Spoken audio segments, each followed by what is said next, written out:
Hello student, आज આપણે ધોરણ 12 કેમેસ્ટ્રીમાં ચેપ્ટર નંબર 12 ની અંદર કેનિઝારો પ્રક્રિયા વિશે ભણીશું।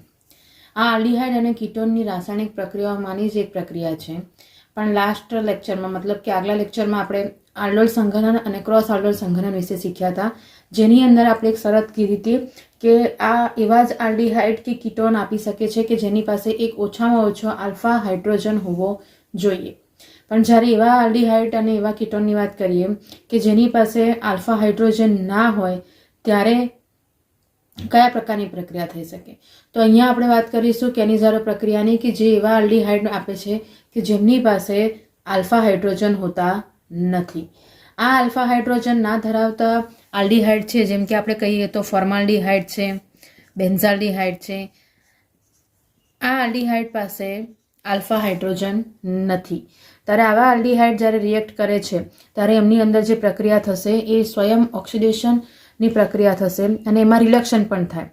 આ જે પ્રક્રિયા છે એનામાં પર્ટિક્યુલર પહેલામાં આપણે મંદ NOH કે એની સાથે પ્રક્રિયા કરતા હતા આલ્ડોલ સંઘનન કે ક્રોસ આલ્ડોલ સંઘનનમાં। અહીંયા આપણે સાંદ્ર બેઝ લેવાનો છે, તો આપણે જો આલ્ડીહાઇડ માટેની પ્રક્રિયા સમજીએ, એમાં બી ફોર્માલ્ડીહાઇડ માટેની પ્રક્રિયા સમજીએ તો આપણે બે ફોર્માલ્ડીહાઇડ વચ્ચે પ્રક્રિયા કરીએ। સાંદ્ર સાંદ્ર KOH લઈએ છીએ, બેઝ લેવાનો છે, તો સાંદ્ર KOH આપણે લઈશું, એ બંને વચ્ચે પ્રક્રિયા થશે, એમને ગરમ કરવામાં આવે ત્યારે એમાંથી એકનું ઓક્સિડેશન થશે અને એકનું રિડક્શન થશે। ઓક્સિડેશન થઈને એનામાંથી જે નિપજ મળશે એ ઓક્સિડેશન થઈને એનામાંથી નિપજ મળશે એ છે કાર્બોક્સિલિક એસિડ।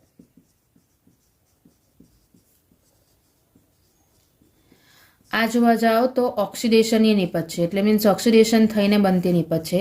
જ્યારે એનું રિડક્શન થશે ત્યારે એનામાંથી બની જશે આલ્કોહોલ।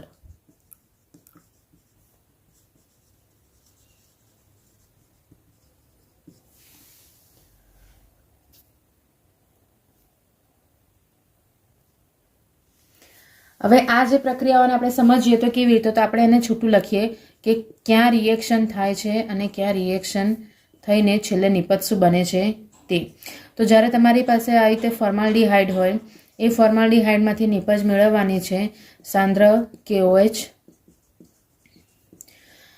આની અંદર સામાન્ય સિમ્પલ જો સમજીએ તો મારે એક એસિડ બનાવવો છે, આનામાં કોઈ કાર્બનની સંખ્યા વધતી નથી કે કોઈ કાર્બનની સંખ્યા ઘટતી નથી, તો તમારે સીધું સિમ્પલ વસ્તુ વિચાર લેવાનું કે એક જ કાર્બન છે, એક કાર્બનમાંથી મારે એનો એસિડ બનાવવો હોય, એક કાર્બનનો એસિડ કયો થયો અને એક કાર્બનનો આલ્કોહોલ કયો કયો।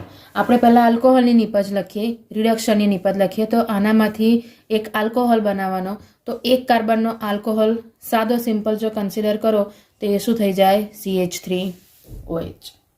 જેને આપણે જો સમજીએ તો કેવી રીતે થવું હશે તે, જેમ કે અહીંયા જે છે આ KOH છે બરાબર, એ KOHના પાર્ટ પડ્યા, એમાં પાર્ટ પડશે આ રીતનો પાર્ટ પડશે બરાબર છે।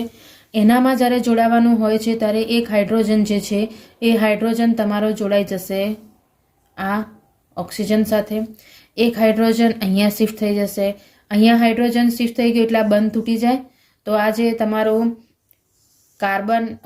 ઓક્સિજન અને પોટેશિયમ છે એ તમારો આની સાથે જોડાઈ જાય। અહીંયા તમે જો NOH વાપરો છો તો અહીંયા Na આવી જાય, અહીંયા KOH વાપર્યો છે તો અહીંયા K આવ્યો છે। એની જ્યારે ઇથેનોલ સાથે પ્રક્રિયા થઈ તો તમે આ રીતે લખી શકો છો, જેમ કે અહીંયા દેખો, અહીંયા કેટલા થઈ ગયા, એક હાઇડ્રોજન અહીંયા શિફ્ટ થઈ ગયો અને આ હાઇડ્રોજન અહીંયા લખાઈ ગયો, તો 3 હાઇડ્રોજન કાર્બન સાથે જોડાયા, ઓક્સિજન સાથે એક હાઇડ્રોજન જોડાઈ ગયું, એટલે એ શું બની ગયું CH3OH બની ગયું। બીજું જ્યારે અહીંયા આપણે કીધું એ પ્રમાણે કે શું જોડાઈ જશે OK અહીંયા જોડાઈ જશે, તો એના આધારે જ્યારે તમે એને કન્સિડર કરો છો આ રીતની પરિસ્થિતિ થઈ। એની અંદર પણ તમે આમ જોઈ શકો છો, તો આ અહીંયા એક ઓક્સિજન અને એની સાથે પોટેશિયમ જોડાઈ ગયો, હાઇડ્રોજન ઓલરેડી આની પાસે છે એટલા માટે આવી રીતે જોડાય છે। આ એની જોડાવાની રીત છે, તમારે કોઈ જગ્યાએ એને સમજાવવાની નથી, તમને ખાલી એનો જવાબ યાદ રાખવાનો છે, તો તમે આ રીતે એને યાદ રાખી શકો છો કે એક જ કાર્બન છે, મેં કીધું એ પ્રમાણે કાર્બનની સંખ્યા કોઈ જગ્યાએ વધતી નથી અને કાર્બનની સંખ્યા કોઈ જગ્યાએ ઘટતી નથી, તો સાદું સિમ્પલ એક કાર્બનવાળો આલ્કોહોલ અને એક કાર્બનવાળો એસિડ, એ બી એના સોડિયમ અથવા તો પોટેશિયમ ક્ષાર સાથે, તો તમારે એના આધારે અહીંયા કે આવી જાય. આ સિમ્પલ વસ્તુ છે. 2 મોલ તમારા ફોર્માલ્ડીહાઇડ વચ્ચે રિએક્શન થઈને એકમાંથી મિથેનોલ મળી જશે અને એકમાંથી ફોર્મિક એસિડ બી પોટેશિયમ ફોર્મેટ મળશે, કારણ કે ક્ષાર છે, એસિડ સંપૂર્ણ મળતો નથી. આ જે વસ્તુ થઈ ગઈ છે એની અંદર આપણે અહીંયા તમારે ધ્યાન રાખવું હોય તો તમે એવું લખી શકો છો કે કાર્બોક્સિલિક એસિડનો ક્ષાર મળે છે, એટલે આ ક્ષાર થઈ ગયો અને આ તમારો આલ્કોહોલ થઈ ગયો. હવે જો આપણે બીજી પ્રક્રિયા એનામાં બીજું ઉદાહરણ લઈએ તો બીજા ઉદાહરણમાં આપણે બેન્ઝાલ્ડીહાઇડની વાત કરી લઈએ કે જેની પાસે પણ જોવા જઈએ તો આલ્ફા હાઇડ્રોજન નથી. તો 2 બેન્ઝાલ્ડીહાઇડ વચ્ચે રિએક્શન જ્યારે કરીએ છીએ, સાંદ્ર KOH વાપરી લઈએ. આ શું છે? બેન્ઝાલ્ડીહાઇડ. એમની વચ્ચે રિએક્શન થયા તો એનામાં પણ મેં કીધું એમ પ્રમાણે કે અહીંયા કાર્બનની સંખ્યામાં કોઈ વધારો ઘટાડો થતો નથી. તો આ આલ્ડીહાઇડનો એક જ કાર્બન છે, એનું રૂપાંતર શામાં કરી દેવાનું? એના આલ્કોહોલમાં, તો CH2OH. બીજી રીતે જોવા જાવ તો અહીંયા CHO છે, એનામાં 2 હાઇડ્રોજનનો ઉમેરો કરવાનો અહીંયા ને અહીંયા. એ બેલેન્સિંગ ના યાદ રહે, એના કરતાં બેટર છે કે આ યાદ રાખી લઈએ કે એક જ કાર્બન હોય એનો એસિડ અને એનો આલ્કોહોલ બનાવતા આવડવું જોઈએ. અહીંયા શું બનાવીશું આપણે? એનો ક્ષાર બનાવીશું. તો અહીંયા તમારે ક્ષાર બનાવવાનો છે તો અહીંયાથી હાઇડ્રોજન જતો રહેશે, કારણ કે એ હાઇડ્રોજન આપણે ક્યાં મોકલી દીધો? તો અહીંયા જો હું સપોઝ NOH લખી દઉં તો અહીંયા સોડિયમ આવે, અહીંયા KOH લખું તો અહીંયા K આવે. એટલો ડિફરન્સ યાદ રાખવાનો. આ જે વસ્તુ થઈ છે એની અંદર તમને અહીંયા શું મળી ગયું? બેન્ઝાલ આલ્કોહોલ, બેન્ઝાલ્ડીહાઇડમાંથી એક આલ્કોહોલ અને બીજો એનો એસિડનો ક્ષાર, તો સોડિયમ બેન્ઝોએટ. બરાબર છે. સાદી સિમ્પલ સી કેનિઝારો પ્રક્રિયા છે. આની અંદરની શરત એટલી જ છે કે જે આલ્ડીહાઇડ જે છે આલ્ફા હાઇડ્રોજન ના ધરાવતા હોય એવા આલ્ડીહાઇડ જ્યારે પ્રક્રિયા કરે છે બેઝની હાજરીમાં, ત્યારે એમનામાંથી સ્વયં ઓક્સિડેશન અને રિડક્શન અથવા તો વિસ્મીકરણની પ્રક્રિયા થશે અને એ પ્રક્રિયાના અંતે તમારી પાસે એક કાર્બોક્સિલિક એસિડનો ક્ષાર અને બીજો એક આલ્કોહોલ નિપજ તરીકે મળી જાય. હવે આની જ અંદર તમને બીજી રાસાયણિક પ્રક્રિયા દેખી લઈએ તો એ બીજી રાસાયણિક પ્રક્રિયામાં પણ તમારે એક અલગ પ્રકારની નિપજ મળે છે. એ રીતની પ્રક્રિયા આપી છે જેને આપણે કહી શકીએ છીએ કે ઇલેક્ટ્રોન અનુરાગી વિસ્થાપન પ્રક્રિયા.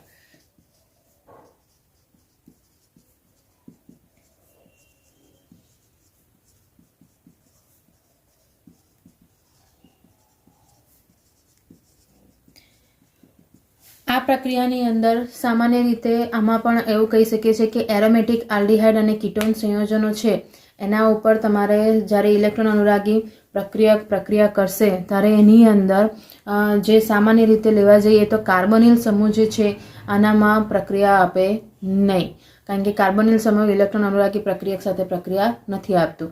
તે વખતે એની અંદર મેટા સ્થાન ઉપર જે પણ નવો દાખલ થતો સમૂહ છે એને એ મોકલી દેશે. આ જે વસ્તુ થઈ છે એનામાં આપણે એવું કહી શકીએ છીએ કે એરોમેટિક આલ્ડીહાઇડ અને એરોમેટિક કીટોન એ કોઈ પણ હોય એનામાં આ પ્રક્રિયા થઈ શકશે. તો આ બેન્ઝાલ્ડીહાઇડની જ્યારે પ્રક્રિયા આપણે કરીએ છીએ, પ્રક્રિયક વાપરીએ અહીંયા HNO3 અથવા તો H2SO4, મતલબ કે કોઈ પણ એસિડ બેમાંથી લખી શકો છો. એનું જે ટેમ્પરેચર તમને આપી દીધું છે એ આપ્યું છે 273 કેલ્વિનથી 283 કેલ્વિન. બેન્ઝાલ્ડીહાઇડની જ્યારે તમે આ પ્રોસેસ કરો છો ત્યારે એની અંદર જે રીતે કીધું એ પ્રમાણે કે નવો જે પ્રક્રિયક દાખલ થઈ રહ્યો છે એ નવો પ્રક્રિયક આની અંદર જો આમ જોવા જાઓ તો એક પ્રકારે નાઇટ્રેશનની પ્રોસેસ થઈ, કારણ કે HNO3 અને H2SO4 યુઝ કરીએ તો એ નાઇટ્રેશનની પ્રોસેસ થઈ. તો નાઇટ્રેશનમાં દાખલ થતો ઇલેક્ટ્રોન અનુરાગી વિસ્થાપક પ્રક્રિયા કયો છે? એ છે NO2. તો જ્યારે ઇલેક્ટ્રોન અનુરાગી પ્રક્રિયકમાં દાખલ થશે તો આપણે જેમ કીધું એમ કે અહીંયા CHO સાથે એની કોઈ રિએક્શન નહીં થાય. CHO શું કરશે? બેન્ઝીનના મેટા સ્થાન ઉપર, એટલે એનાથી મેટા સ્થાન ઉપર એ NO2 ને મોકલી દેશે અને તમને શું નિપજ મળી જશે? Meta nitro benzaldehyde.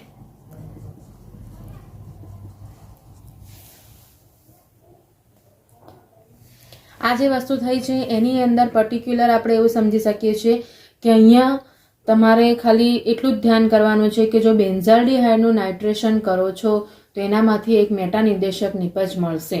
આ પ્રક્રિયા ખાલી એટલું જ કહેવા માંગે છે. એટલે તમને કોઈ મેટા નિર્દેશક નિપજ મળે આલ્ડિહાઇડમાં તો તમારે નાઇટ્રેશન કરી નાખવાનું બેન્ઝાલ્ડિહાઇડનું, તો તમારી નિપજ ત્યાં તૈયાર થઈ જશે. આ જ ઉદાહરણ તમે કીટોન માટે પણ લઈ શકો છો. કીટોન સપોઝ તમારી પાસે છે કોઈ, અને એનું પણ તમે જો નાઇટ્રેશન કરો છો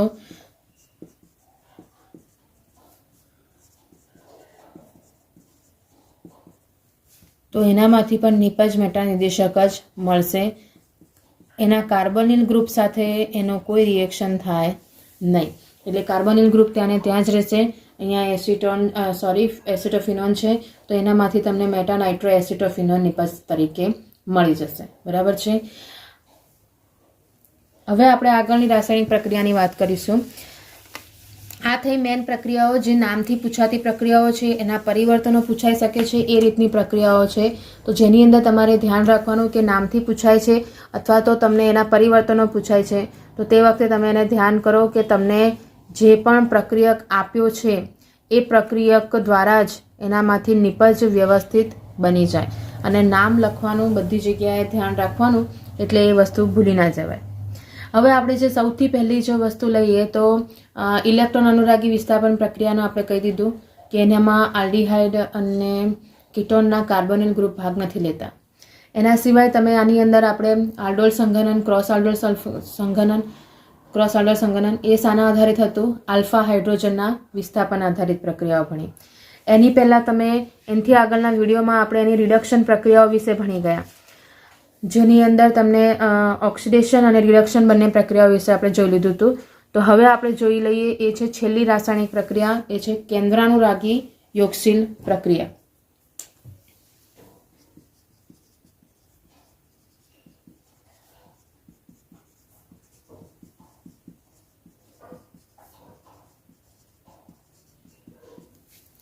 આ કેન્દ્રાનુરાગી યોગશીલ પ્રક્રિયા છે. સોરી, વિસ્થાપન પ્રક્રિયા નથી. કેન્દ્રાનુરાગી યોગશીલ પ્રક્રિયાઓ જે છે એની અંદર જો આપણે વાત કરીએ તો સાદું સિમ્પલ જે મેન ભાગ ભજવશે એ વસ્તુ છે કાર્બોનિલ ગ્રુપ. અહીંયા તમે જો આલ્ડિહાઇડની વાત કરી રહ્યા છો, આલ્ડિહાઇડમાં જો કન્સિડર કરીએ તો કાર્બોનિલ ગ્રુપ જે છે, આલ્ડિહાઇડ લો તો અહીંયા હાઇડ્રોજન આવે ને અહીંયા કોઈ બીજું ગ્રુપ આવે. આપણે એવું સમજીએ કે અહીંયા કોઈ પણ A અને B છે, એમાં હાઇડ્રોજન પણ હોઈ શકે છે અને કોઈ બીજો સમૂહ પણ હોય, એટલે કે મીન્સ બીજો આલ્કાઇલ સમૂહ પણ હોય, તો તમે આલ્ડિહાઇડ પણ કન્સિડર કરી શકો અને કીટોન પણ કન્સિડર કરી શકો. હવે આ જે વસ્તુ આપી છે એની અંદર શું કહેવા માંગે છે કે જ્યારે કોઈ કેન્દ્રાનુરાગી પ્રક્રિયક એના ઉપર અટેક કરે તે વખતે એની અંદર શું થશે?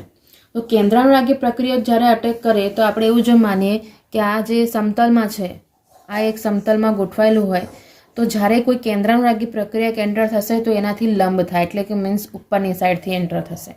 એટલા માટે જ્યારે એના ઉપર કોઈ પણ કેન્દ્રાનુરાગી પ્રક્રિયક એન્ટર થશે, આ શું છે? કેન્દ્રાનુરાગી પ્રક્રિયક.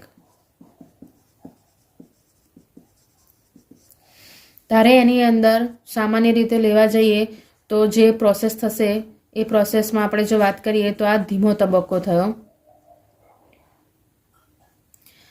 ધીમો તબક્કો છે કારણ કે આ ધીરે થતી પ્રોસેસ છે. એ દરમિયાન એનામાંથી એક મધ્યસ્થી નિપજ બનશે. મધ્યસ્થી નિપજ બનશે એટલે એવી રીતનું ગોઠવાઈ જશે કે આ ઉપરથી જોડાયું છે એટલે ત્યાં તમારું જોડાઈ ગયું, આ બેક સાઈડ છે, આ સામેની સાઈડ પર છે. બરાબર છે. આને તમે ઓલ્ટરનેટ પણ સમજી શકો છો કે આ પાછળની સાઈડ છે અને ડોટેડ લાઈન આગળની સાઈડ છે. આ ખાલી એવું બતાવે છે કે 3 જે છે આયનો, એ 3 અણુ કહો કે આયનો કહો, એ બધા અલગ અલગ દિશામાં છે. આ જે વસ્તુ થઈ રહી છે એનાથી પછી ઝડપી તબક્કો આવી જાય, જેનામાં એક હાઇડ્રોજનની એન્ટ્રી થશે અને એ હાઇડ્રોજનની એન્ટ્રી થઈને એનામાંથી જે નિપજ બની જશે એ નિપજ તમારી શું બનશે? એક આલ્કોહોલની નિપજ બની જશે. કારણ કે આનામાં જે જોડાવાનો હતો એ આપણે એમ કન્સિડર કરીએ કે કેન્દ્રાનુરાગી પ્રક્રિયક એની સાથે જોડાઈ ગયો અને એનામાં પુનઃરચનાનો પ્રોગ્રામ થયો, મતલબ કે પુનઃરચના ગોઠવાઈ ગઈ અને અણુઓ એકબીજા સાથે એડજસ્ટ થઈ ગયા. પ્રથમ તબક્કો જે ધીરો હતો, જ્યારે દ્વિતીય તબક્કો જે છે એ તમારો કેવો હતો? ઝડપી હતો. આ જે પ્રોસેસ થઈ છે એની અંદર મેન વસ્તુ જે સમજવાની હતી એ છે કે અહીંયા જે કાર્બનનું સંકરણ હતું એ કેવું હતું, sp2 સંકરણ હતું. જ્યારે હવે જે સંકરણ મળશે એ સંકરણ કયું થઈ ગયું, sp3 સંકરણ. અહીંયા પણ આ કાર્બનનું સંકરણ કેવું થઈ ગયું, sp3. એટલે કે આ જે કેન્દ્રાનુરાગી યોગશીલ પ્રક્રિયા જે છે એ ખરેખર sp2 સંકરણમાંથી sp3 સંકરણમાં બદલાવાની ઘટના છે. આની અંદર જે મધ્યવર્તી સંયોજન મળે છે એ સંયોજન મધ્યમાં સામાન્ય રીતે જોવા જાવ તો કાર્બન છે એટલા માટે એની પાસે પ્રોટોન રહેવાનો અને એ વિદ્યુતીય રીતે તટસ્થ નિપજ બનાવે છે. આ આખી પદ્ધતિમાં ખાલી આપણે ધ્યાન, તમને આના રિલેટેડ કોઈ સવાલ નથી પૂછવાનો કે એ નથી પૂછવા, મીન્સ થિયરી નથી લખવાની, પણ સવાલ MCQમાં કે એમાં એવું પૂછાઈ શકે છે કે કેન્દ્રાનુરાગી યોગશીલ પ્રક્રિયામાં કાર્બનનું સંકરણ શું થાય છે. તો પહેલાં sp2 હતું, એનું કન્વર્ઝન શામાં થઈ ગયું, sp3માં. આના જ આધારે જ્યારે કેન્દ્રાનુરાગી યોગશીલ પ્રક્રિયાઓનો જ્યારે પ્રક્રિયા થઈ એના આધારે જ્યારે આપણે એવું કન્સિડર કરીએ કે કયા પ્રક્રિયક ઇઝીલી જોડાઈ શકશે અથવા તો કઈ રીતે જોડાઈ શકશે એની જો વાત કરીએ તો એના આ જેના ઉપર એ આધાર રાખે છે, એટલે કે મીન્સ એની પ્રક્રિયા કરવાની જે સ્પીડ છે અને આપણે કહીએ કે પ્રતિક્રિયાત્મકતા છે, એ પ્રતિક્રિયાત્મકતા જે છે એ બે વસ્તુ પર આધાર રાખે છે. એક છે ઇલેક્ટ્રોનીય અસર અને બીજું છે અવકાશીય અસર. હવે આ બે અસર શું છે એ સમજીએ. તો સપોઝ કે એક આલ્ડીહાઇડ છે, આલ્ડીહાઇડમાં એક બાજુ હાઇડ્રોજન છે અને બીજી બાજુ કોઈ એક આલ્કાઇલ ગ્રુપ છે. જ્યારે એની સામે જો હું કીટોનની વાત કરું છું તો બંને બાજુ શું છે, એક બે આલ્કાઇલ ગ્રુપ જોડાયેલા છે. હવે જ્યારે કોઈ એક પ્રક્રિયક દાખલ થવાનો છે, બરાબર છે, તો એ પ્રક્રિયક જ્યારે દાખલ થશે તો એ પ્રક્રિયકને એની આજુબાજુ કાર્બન સાથે જોડાવાનું હોય તો કાર્બન સાથે જોડાયેલા જે સમૂહ છે એનું પણ ધ્યાન રાખવું પડે. કારણ કે એક સીધી વસ્તુ છે, એક સાદી સિમ્પલ વસ્તુ સમજીએ કે ઓલરેડી જે જગ્યા એડજસ્ટ થયેલી છે એનામાં તમારે કોઈ નવી વસ્તુ દાખલ કરવી હોય તો જે પહેલાં રહેલા હોય એને તમારે ધ્યાનમાં લેવા પડે કે કેવા છે, ઇઝીલી જગ્યા આપી દેવા છે કે જગ્યા નહીં આપે. અહીંયા તમે જ્યારે અવકાશી અસરની વાત કરીએ તો અહીંયા તમે જોઈ શકો છો કે જ્યારે કેન્દ્રાનુરાગી પ્રક્રિયક અહીંયા આવી રહ્યો છે તે વખતે ખાલી આને નડતરરૂપ ખાલી એક જ આલ્કાઇલ સમૂહ રહેલો છે. એટલે આપણે એમ કહી શકીએ છીએ કે એક જ અવરોધ છે, આમાં તમને એક જ અવરોધ મળશે. હાઇડ્રોજનનું અણુનું સાઇઝ, પરમાણુની સાઇઝ એમ પણ ઓછી છે એટલે એ અવરોધ તરીકે તમને મળે નહીં. જ્યારે એની સામે અહીંયા તમારી પાસે બે છે તો અહીંયા તમને બે અવરોધ મળે છે. અહીંયા એક જ અવરોધ છે અને અહીંયા અવરોધની સંખ્યા કેવી થઈ ગઈ, બે થઈ ગઈ. જેના કારણે આપણે એક રીતે એમ કન્સિડર કરીએ, અવકાશી અસર કન્સિડર કરવી હોય, સમજવી હોય તો આપણે એમ કહીએ કે અવકાશમાં ઘણા બધા સેટેલાઇટ્સ ફરે છે. એ સેટેલાઇટ્સમાં જો હવે તમે એમ બી આપણે નોર્મલી મજાકમાં એવું કહેતા હોઈએ છીએ કે સેટેલાઇટ્સની પણ ત્યાં ટ્રાફિક જામ થશે. એ જ પરિસ્થિતિ અહીંયા છે કે જ્યારે બહુ મોટા અણુઓ હાજર હોય ત્યારે કોઈ બીજો નવો દાખલ થતો હોય તો એને એ અવકાશીય અવરોધ ઉત્પન્ન કરે છે. કારણ કે લંબ દિશામાં જોડાવા માટે પણ એમના ઇલેક્ટ્રોનની સંખ્યા, એમના અંદર એમની વિદ્યુત ઋણતા, એમની વિદ્યુત ધનમયતા, કોઈ પણ જે બધા ગુણધર્મો જે છે એ નવા દાખલ થતા પ્રક્રિયકને અવરોધે. અને એટલા માટે જેટલા આલ્કાઇલ સમૂહ ઓછા એટલો અવકાશી અવરોધ ઓછી, પણ જેટલી આલ્કાઇલ સમૂહ વધારે એટલે અવકાશી અવરોધ વધારે. તો જ્યારે અવકાશી અવરોધ વધારે થાય છે એના કારણે એની પ્રતિક્રિયાત્મકતા પણ કેવી થઈ જાય, ઓછી થઈ જાય. તો એટલા માટે આપણે એવું કહી શકીએ છીએ કે આલ્ડીહાઇડની પ્રતિક્રિયાત્મકતા જે છે એ કીટોન કરતાં વધારે છે. આલ્ડીહાઇડની વધુ છે અને કીટોનની ઓછી છે. એના માટેના જવાબદાર આ બે કારણ છે. કારણ કે આલ્ડીહાઇડ પાસે એક જ અવરોધ નીકળે છે જ્યારે કીટોન પાસે બે અવરોધ મળે છે, જેથી એની પ્રતિક્રિયાત્મકતા કેવી થઈ જાય છે, ઓછી થઈ જાય છે. આ જ વસ્તુ ઇલેક્ટ્રોનની અસરમાં થાય છે. કાર્બન, જ્યારે કીટોનની વાત કરીએ છીએ તો કાર્બન સાથે જોડાયેલા આ બે આલ્કાઇલ સમૂહ એ એની જે કાર્બનની ઇલેક્ટ્રોન અનુરાગિતા છે, મતલબ કે એનું જે ઇલેક્ટ્રોન મેળવવાની અથવા તો ટ્રાન્સફર કરવાની જે ક્ષમતા છે એ ઘટાડી દે છે. જેના કારણે જ્યારે એની પ્રતિક્રિયાત્મકતા ફરીથી ઘટી જશે, કારણ કે રિએક્ટ કરવામાં એટલો બધો સરળ નહીં રહે કમ્પેર ટુ આલ્ડીહાઇડ. આ કારણસર અવકાશી અસર અને ઇલેક્ટ્રોનની અસરના આધારે જ આપણે એવું કહી શકીએ કે આલ્ડીહાઇડ વધુ પ્રતિક્રિયાત્મકતા ધરાવે છે, જ્યારે કીટોન એ ઓછી પ્રતિક્રિયાત્મકતા ધરાવે છે. તમને આના રિલેટેડ કે લખાણ સંબંધિત અને સ્વાધ્યાયમાં પણ સવાલો છે, તો તમે જાતે પણ એ સોલ્વ કરી શકો છો. જેનામાં સંખ્યા વધારે થાય તમારે એને વિચારવાનું કે મારે જો નવો દાખલ થતો ક્રિયાશીલ સમૂહ એન્ટર કરવો છે તો એને જ્યાં જોડાવાનું છે એની આસપાસ કોઈ વધારે પડતા સમૂહો તો નથી જોડાયેલા. હાઇડ્રોજન જોડાયા હશે તો ઇઝીલી જોડાઈ જશે, પણ જો બીજા મોટા ક્રિયાશીલ સમૂહો જોડાયેલા હશે, બીજા મોટા સમૂહ જોડાયેલા હશે તો પછી એની પ્રતિક્રિયાત્મકતા ઘટશે. એટલે એ ટ્રાય કરજો તો તમને આઈડિયા આવી જશે કે કઈ રીતના સવાલ એનામાં પૂછાયા છે. આગળની પ્રક્રિયાઓ જોઈએ તો હવે આપણે આલ્ડીહાઇડ અને કીટોનમાં અલગ અલગ યોગશીલ અને યોગશીલ વિલોપન એ બે પ્રક્રિયાઓના ઉદાહરણ જોઈશું. તો પહેલું આપણે જોઈએ એ છે HCnનો ઉમેરો. HCnનો ઉમેરો કરવો હોય તો HCnની સૌથી પહેલાં એક બેઝ સાથે પ્રક્રિયા કરવી પડે, કારણ કે આમ જોવા જઈએ તો એ સ્ટ્રોંગ પડે છે. જ્યારે એને તમારે શુદ્ધ HCn સાથે પ્રક્રિયા કરો છો તો એ પ્રક્રિયા ખૂબ જ ધીમી થઈ જાય છે, અને એટલા માટે એને પહેલી બેઝ સાથે રિએક્શન કરવાનું અને પછી એ ઉદ્દીપનનું કાર્ય કરશે બેઝ, અને જેના કારણે પ્રક્રિયા ઝડપી કરી આપે. તો એનાથી શું થઈ જશે કે Cn માઇનસ આપણને એક રીતે જોવા જાઓ તો એક કેન્દ્રાનુરાગી પ્રક્રિયક તરીકે મળી જાય. હવે જ્યારે એની પ્રક્રિયા તમારે કરવાની છે કોઈ પણ આલ્ડીહાઇડ સાથે, સપોઝ કે આપણે સમજીએ કે એસિટાલ્ડીહાઇડ સાથે પ્રક્રિયા કરવી છે, તો એની જ્યારે પ્રક્રિયા કરીશું ત્યારે એની સાથે એ જોડાઈ જશે. ક્યાં જોડાશે? તો આ CH3 અને આ હાઇડ્રોજનનું કોઈ જ આપણે જરૂર નથી, એને કંઈ નડતર નથી કરવાનું.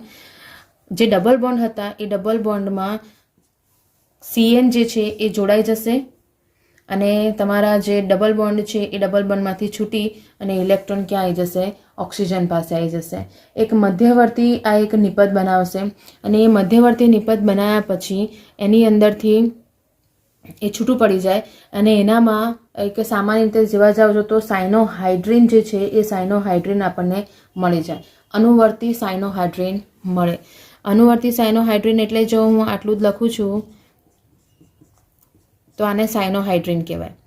સાયનોહાઇડ્રીન, બરાબર છે. આ જે સાયનોહાઇડ્રીન મળે છે એનામાં તમારી પાસે જે પણ ઉદાહરણ હોય એ ઉદાહરણના આધારે અહીંયા આપણે CH3 આપણે આલ્ડીહાઇડ એસિટાલ્ડીહાઇડ લીધું હતું એટલે આપણને આ નિપજ તરીકે મળી જાય. ઇન શોર્ટ તમારે અહીંયા જે મેન નિપજ જે છે એ ધ્યાન કરવાની કે એસિટાલ્ડીહાઇડમાંથી બને છે શું? તો આપણે સાદી સિમ્પલ પ્રક્રિયા એવું લખી શકીએ છીએ કે CH3 CHO એની HCN સાથે અને એક બેઝની હાજરીમાં પ્રક્રિયા થાય, એમાંથી નિપજ તમને કંઈક આવી મળી જશે. બરાબર છે. આ જ વસ્તુ અહીંયા આવી રીતે લખી છે. આપણે મેન ખાલી નિપજ પર ધ્યાન આવવું જોઈએ કે એ શું નિપજ તમને આપશે. અહીંયા જ તમને જે બીજો ઉમેરો દેખીએ, આ સિમ્પલ છે, એક સિંગલ પ્રક્રિયાઓ છે, એને આપણે પછી છેલ્લે એક આખો ચાર્ટ બનાવી દઈશું એટલે એનામાં આપણને ધ્યાન આવી જશે. સેકન્ડ પ્રક્રિયા લઈએ તો એ છે સોડિયમ હાઇડ્રોજન સલ્ફાઇડ.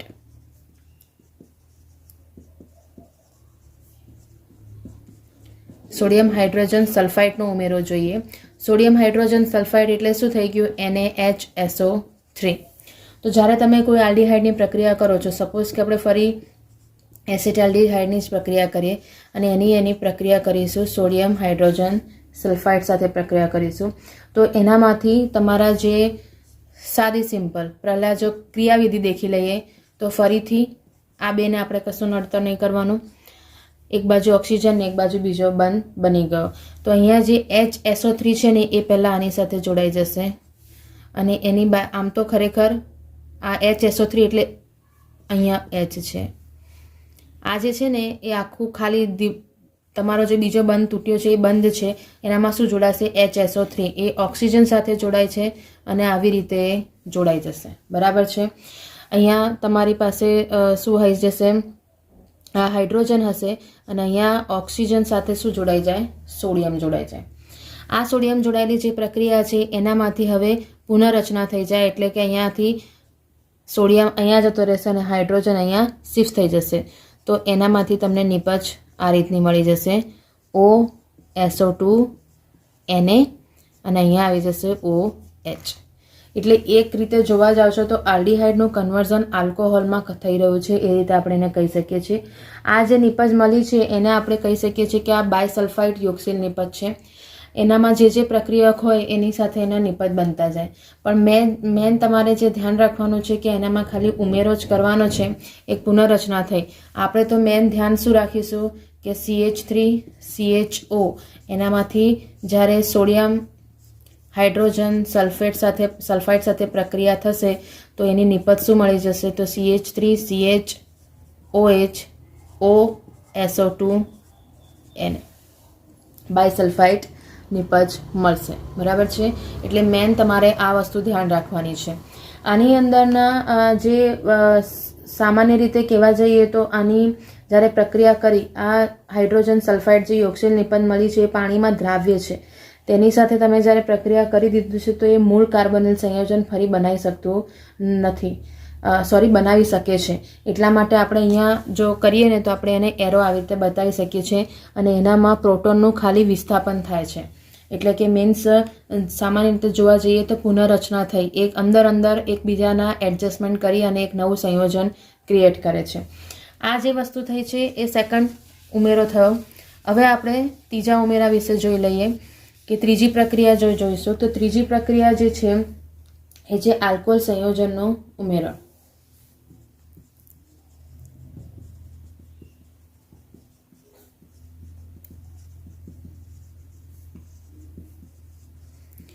અહીંયા આપણે બે પ્રકારના આલ્કોહોલનો અહીંયા ઉમેરો જોઈશું.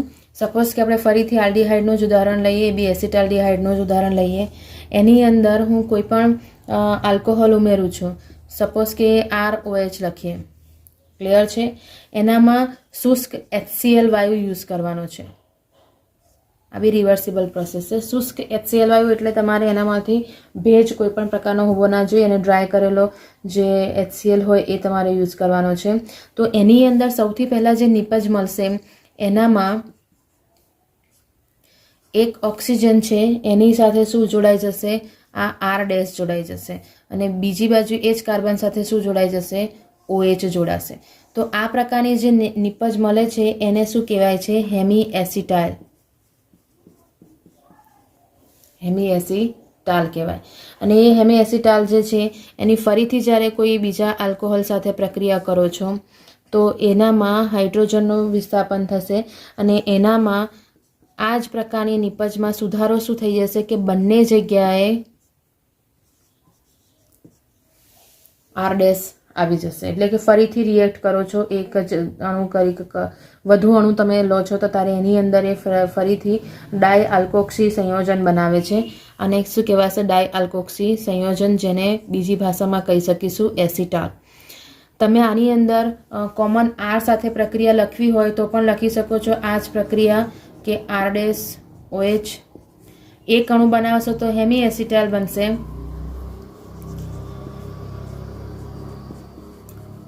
R- અને OH. તો આ હેમી એસિટાલ થયો, હેમી એસિટાલ પ્રકારની નિપજ થઈ. અને જો એનામાં વધુ આલ્કોહોલ ઉમેરો છો તો એની અંદર ફરીથી આ હાઇડ્રોજનનું વિસ્થાપન થઈ જશે અને બીજો R- જોડાઈ જશે. તો એને શું કહેવાશે, એસિટાલ કહેશે. તમે આ રીતે પણ લખી શકો છો અને કોઈ બીજા ઉદાહરણથી પણ સમજાવી શકો છો. એક બંને ચાલી જાય. પણ ધ્યાન એટલું યાદ રાખવાનું છે કે જો એક જ વાર આલ્કોહોલ સાથે પ્રક્રિયા આલ્ડીહાઇડની કરશો તો હેમી એસિટાલ બનાવશે અને એની ફરી વધુ આલ્કોહોલ સાથે પ્રક્રિયા કરશો તો એ એસિટાલ બનાવશે. આ જે વસ્તુ જ્યારે તમે કીટોન સાથે કરો છો ત્યારે એનામાં પણ આવી રીતે નિપજ મળશે. પણ જો આપણે કીટોનની કોઈ એવા આલ્કોહોલ સાથે પ્રક્રિયા કરીએ કે જેનામાં એક કરતાં વધારે આલ્કોહોલ ક્રિયાશીલ સમૂહ હોય તો આપણે જો કીટોનની પ્રક્રિયા કરીએ એ છે ઇથિલિન ગ્લાયકોલ જોડે. ઇથિલિન ગ્લાયકોલ એવું છે કે જેનામાં 2 OH ક્રિયાશીલ સમૂહ રહેલા છે. તો એની નિપજ કેવી રીતે મળશે એ આપણે જોઈએ. તમે આનામાં તમારી ચોપડી પ્રમાણે જો જઈએ તો તમને 2 R આપી દીધા છે. એની જો પ્રક્રિયા કરે છે ઇથિલિન ગ્લાયકોલ સાથે. ઇથિલિન ગ્લાયકોલ એટલે તમારું 2 OH ક્રિયાશીલ સમૂહ ધરાવતું સંયોજન. અહીંયા ફરીથી આપણે HCl વાયુ લઈશું અને એ પણ કેવો લેવાનો છે, શુષ્ક લેવાનો છે. મંદ HCl એક માધ્યમ તરીકે લઈ લઈએ તો એનામાંથી એક ચક્રીય નિપજ આપણને મળે છે. ચક્રીય નિપજ મળે છે એટલે આની અંદર શું થશે, હવે અહીંયા તમે જુઓ બે બાજુ OH ક્રિયાશીલ સમૂહ છે અને એ જોડાઈ શકે. આનામાંથી આપણે જે છૂટું પાડવાનું છે ને એ મંદ H2O પાડવાનું છે. અરે સોરી, મંદ નહીં, ખાલી પાણીનો અણુ છૂટો પાડવાનો છે. તો પાણીનો અણુ છૂટો કરવો હોય તો તમે અહીં દેખી શકો છો, આ બે હાઇડ્રોજન અને આ એક ઓક્સિજન, એ બંનેને હું અહીંથી છૂટા કરી દઉં તો આ કાર્બનના બે બંધ છૂટા થઈ ગયા.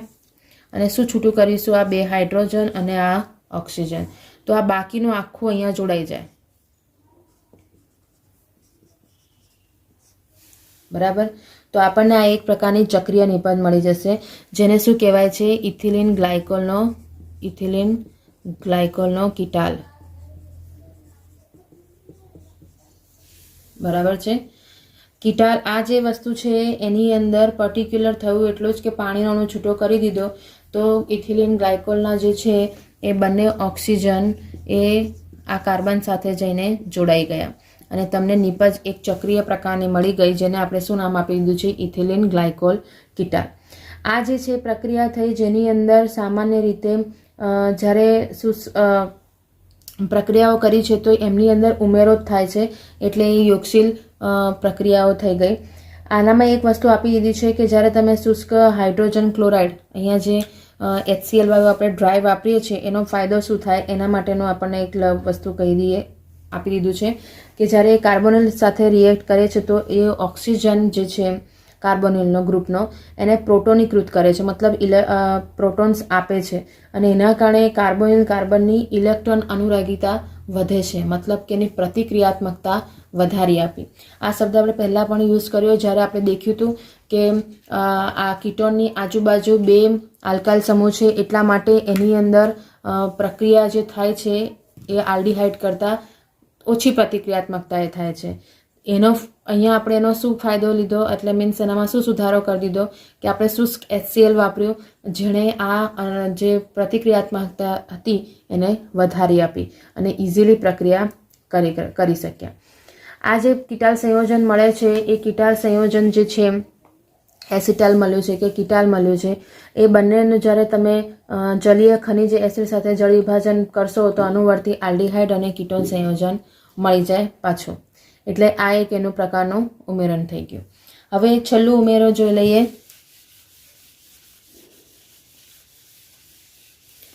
એ છેલ્લો ઉમેરો છે એમોનિયા અને તેના વ્યુત્પન્નોનું ઉમેરણ.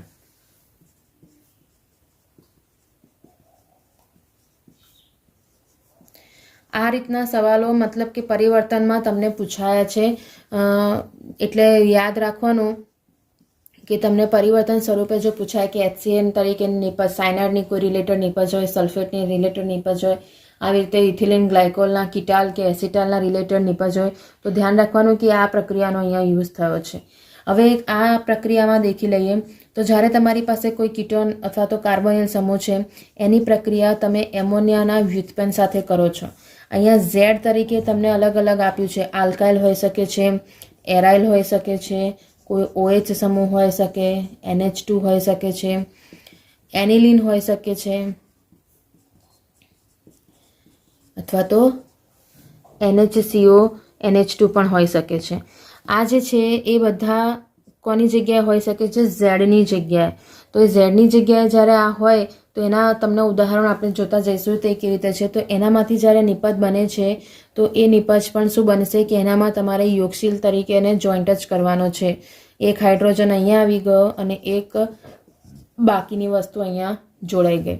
પછી એનામાંથી પાણીનો અણુ છૂટો કરી દેવાનો તો શું બાકી રહેશે, ડબલ બોન્ડ N અને Z.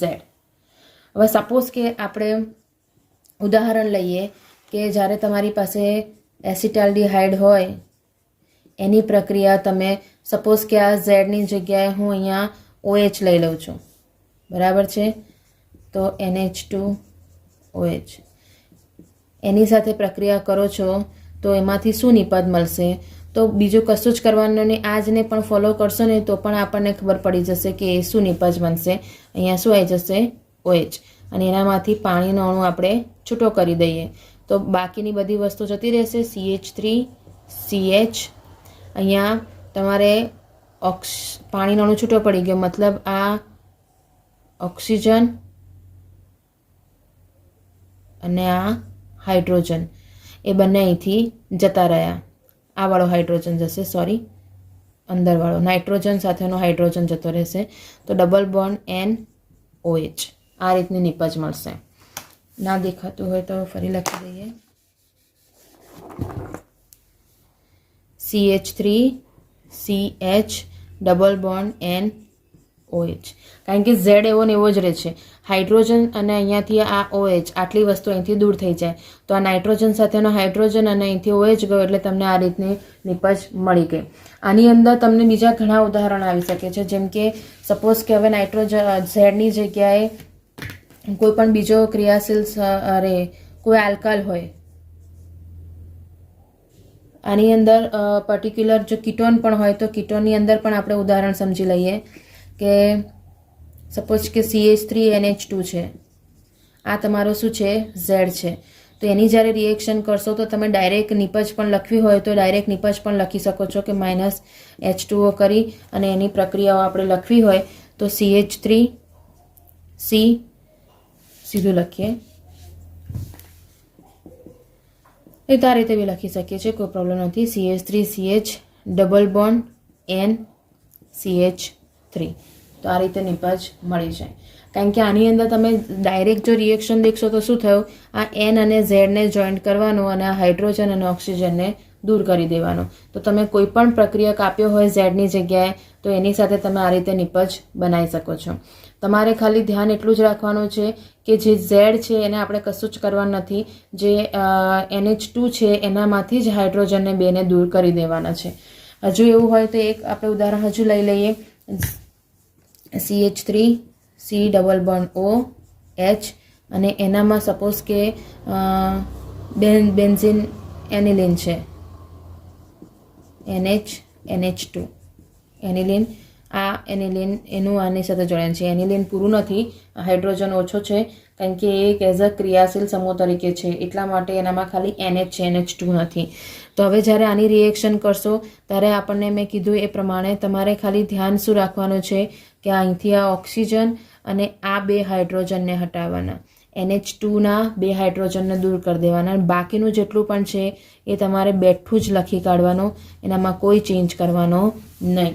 તો તમારી નિપજ અહીંયા બની જાય. એટલે ધ્યાન રાખવાનું છે કે આ જે એમોનિયા અને એના વ્યુત્પન્નોનું ઉમેરણ છે એ આપણે આવી રીતે કરી શકીએ. બાકી છેલ્લું એક ઉમેરણ છે એ ગ્રિગ્નાર્ડ પ્રક્રિયકનું ઉમેરણ છે, જે આપણે પહેલાં પણ કરી આવ્યા છે. એટલે 11th પણ તમે ભણી ગયા છો અને આગળના આપણા વિડીયોમાં પણ છે. એટલે ગ્રિગ્નાર્ડ પ્રક્રિયકના ઉમેરણ વિશે તમે ઓલરેડી પહેલાં જાણો છો. એ પણ આ જ રીતે થાય, કારણ કે કાર્બોનિલ ગ્રુપ હોય કે ડબલ બોન્ડનું હોય એ તમારે એની અંદર એ રીતે જ એડ થશે. આમ અહીંયા આજે રાસાયણિક પ્રક્રિયાઓ અહીંયા પૂરી થઈ આલ્ડીહાઇડ અને કીટોનની. નેક્સ્ટ લેક્ચરમાં અથવા તો નેક્સ્ટ વિડીયોમાં આપણે કાર્બોક્સિલિક એસિડ વિશે ભણીશું.